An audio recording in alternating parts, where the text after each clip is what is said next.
एर्मया संदेष्ट्याच्या पुस्तकातून घेतलेले वाचन.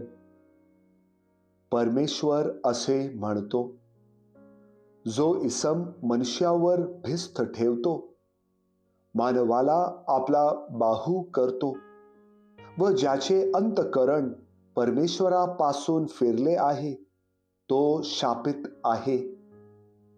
तो वैराणातल्या झुडपासारखा होईल व जे कल्याण होईल ते तो पाहणार नाही. अरण्यातील वृक्षस्थळे, क्षार भूमी व निर्जन प्रदेश यात तो वस्ती करील. जो पुरुष परमेश्वरावर भाव ठेवतो, ज्याचा भाव विषय परमेश्वर आहे, तो धन्य. तो जलाशयाजवळ लावलेल्या वृक्षासारखा होईल. तो आपली मुळे नदी किनारी पसरील. उन्हाळी जळई येते, तिला तो भिणार नाही. त्याची पाने हिरवी राहतील. अवर्षणाच्या वर्षी त्याला चिंता पडणार नाही. तो फळे देण्याचे सोडणार नाही. हृदय सर्वात कपटी आहे, ते असाध्य रोगाने ग्रस्त आहे. त्याचा भेद कोणास समजतो?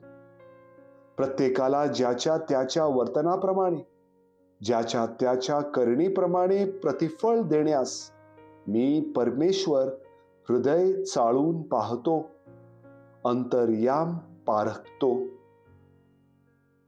प्रभूचा शब्द. देवाला धन्यवाद.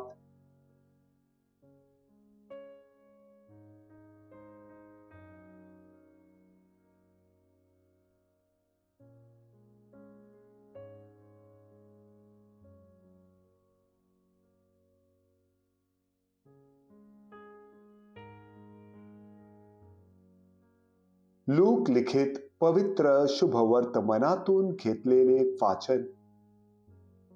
येशू परुषियांस म्हणाला, कोणी एक श्रीमंत मनुष्य होता.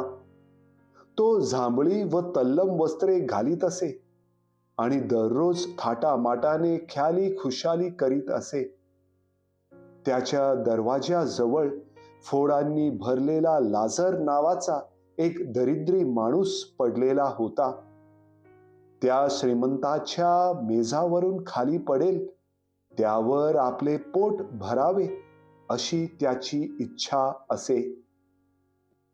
शिवाय कुत्री येऊन त्याचे फोड चाटीत असत.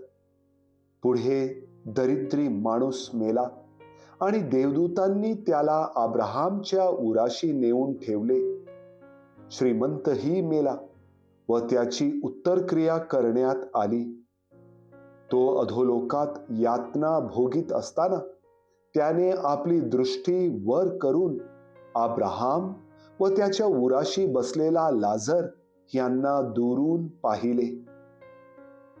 तेव्हा त्याने हाक मारून म्हटले, हे बापा अब्राहाम, माझ्यावर दया करून लाजरला पाठव, अशासाठी की त्याने आपल्या बोटाचे टोक पाण्यात बुडवून माझी जीभ थंड करावी, कारण ह्या जाळात मी क्लेश भोगीत आहे.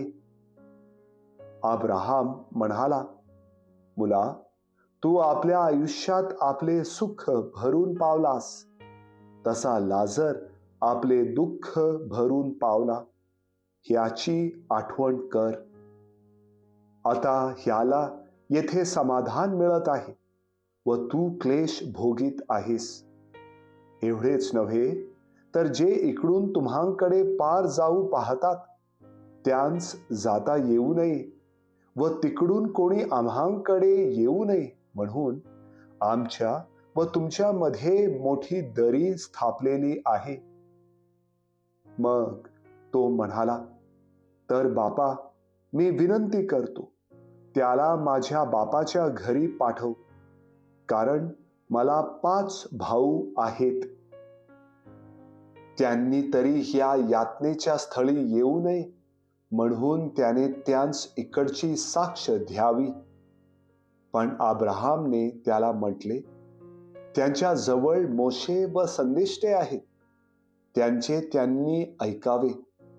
तो म्हणाला, हे बापा अब्राहम, असे नाही, पण मेलेल्यांमधून कोणी त्यांच्याकडे गेला तर ते पश्चाताप करतील.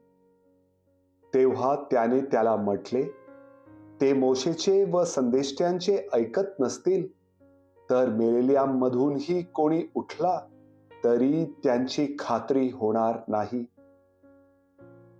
प्रभूचे शुभ वर्तमान. हे प्रभू येशू ख्रिस्ता, तुझी स्तुती असो.